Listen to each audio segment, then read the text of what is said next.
name's Icarus, and tonight I have two chilling, scary holiday horror stories for you. I hope you enjoy them. Thanks for joining. Story 1. Sinister Santa. Now many of you have probably heard the tale of Kris Kringle, Santa Claus, whatever they call him, where you're from. And it's often a very jolly tale of a nice old man with a long beard who brings presents to the good boys and girls. Now, unfortunately, I have had a run-in with Santa, and I can tell you from experience, he's not so jolly.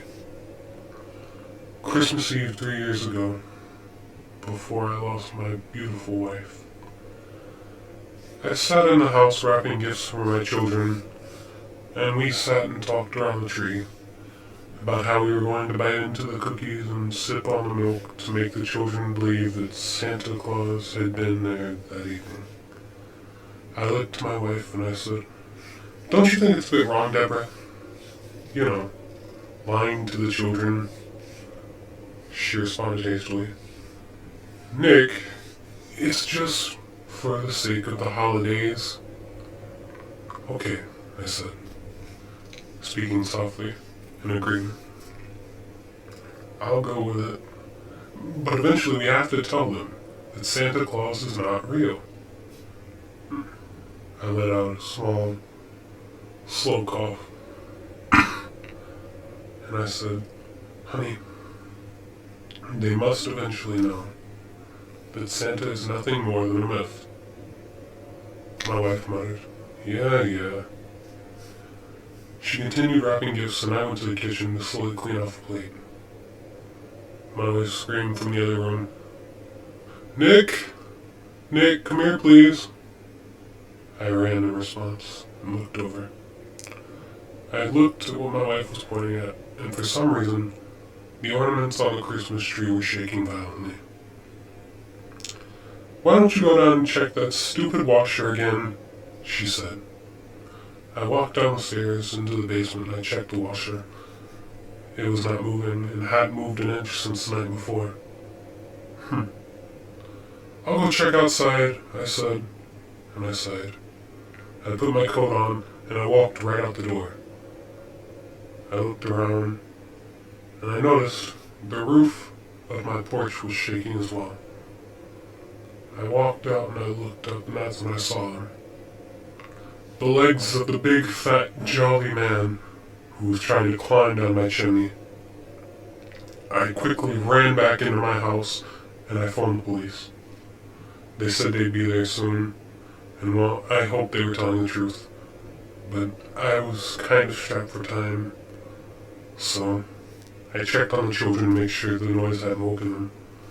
I looked in, and all three of my beautiful children were still asleep, thankfully.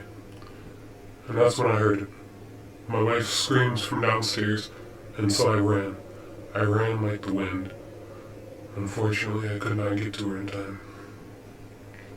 I looked down to see my wife in a pool of her own blood with the large man in the Santa Claus suit, staring and smiling gleefully as if he had just done everybody a service. He continued to plunge what looked like an icicle into my wife's chest as I watched her bleed. I ran over and I tried to tackle the man, but just as quickly as I had tackled him, he vanished. Oh my God. Deborah, stay with me, I said. But it was no use. By the time the cops got there, her pulse was gone, and while my hands were covered in her blood and I had continued to hold on to the icicle, they took me in, and with no other evidence than what had been found on me, I was arrested for the murder of my wife. And so now every Christmas I sit here on death row awaiting the punishment for the crime that I did not commit.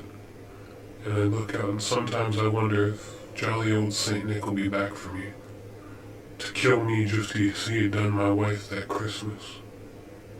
Only time will tell.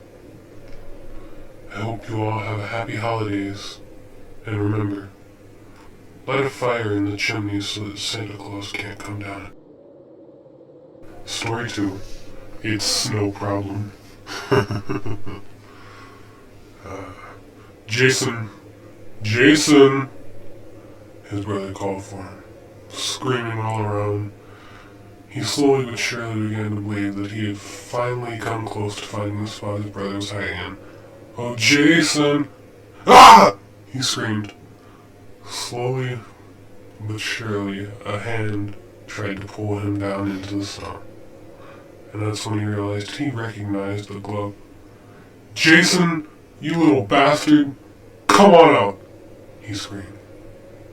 Jason began to pull himself out of the snow, laughing. You should have seen your face. Oh, really? Well, look at what I'm gonna do to yours. He chased his brother all the way around the field, slowly but surely gaining on him as the snow got harder to trudge through. Come here! Come here now! He continued to scream at Jason. His brother ran and ran and ran, but he just could not seem to catch Jason to save his life. Jason looked over his shoulder. Ha ha, Nathan, you'll never get me, he screamed and laughed, slowly trying to make his way back to the house, but through all the snow, it just seemed to be no use.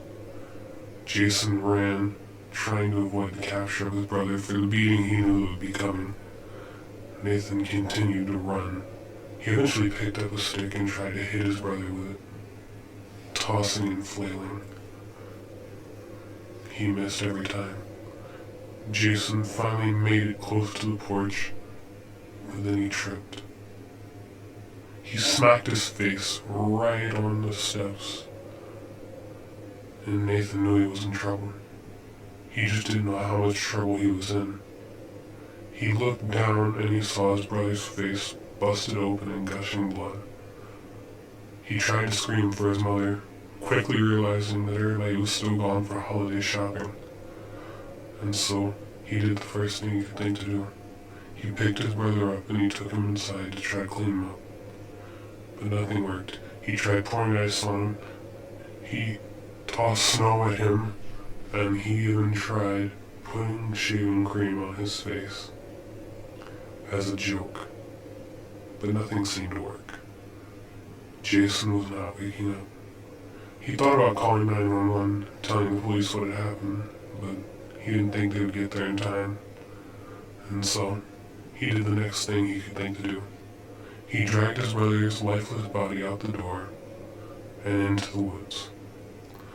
He tossed it under the thickest pile of snow he could think to toss him under and buried him in the snow, and trudged back home by himself. He cleaned the blood and he went straight to bed, worrying that his parents would come in and notice that his brother was gone and immediately question him. So, he woke up the next morning to find his mother hysterical. Mom, what's wrong? He said. His mother looked down. Where is your brother? She cried.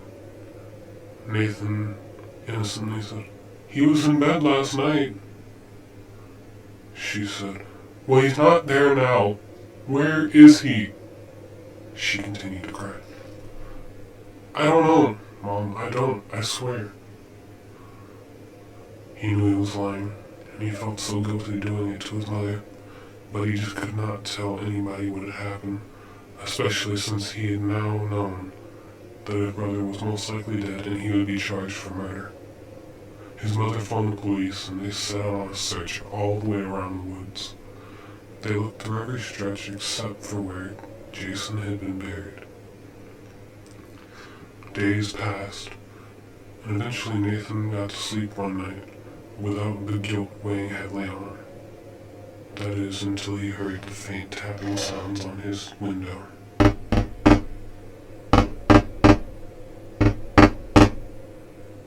Who is it? Nathan said in a shaky voice. He looked out the window to see the face of his brother, and he screamed, Oh my God, Jason!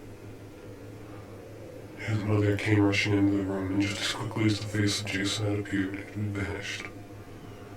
She said, Nathan, what did you see? I swear it was probably just a dream. Are you okay, son?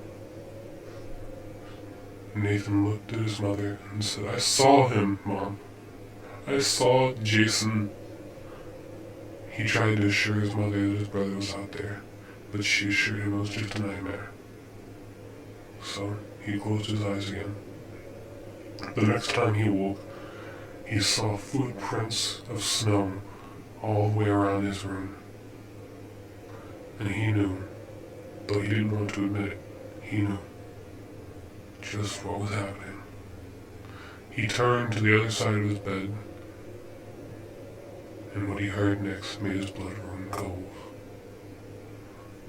"Nathan, you left me in the cold," Jason said. "You know I don't like to be cold," Jason said in a sinister voice. "It's okay though. We'll just get you cold to make it even." It was with just a quick and swift plunge that an icicle went right into Nathan's throat before he could scream for his mother, and he began to bleed. He fell to the floor, and only that woke his mother. She ran into the room to find him bleeding out through his throat and gurgling in his own blood. He had managed to write a note in what little time he had left, and the only thing it said was Jason did it. The end. Good evening, Icarus here once again, and thank you for joining me on this terrifying ride. Hopefully I'll be back next week with more stories that chill you to the bone.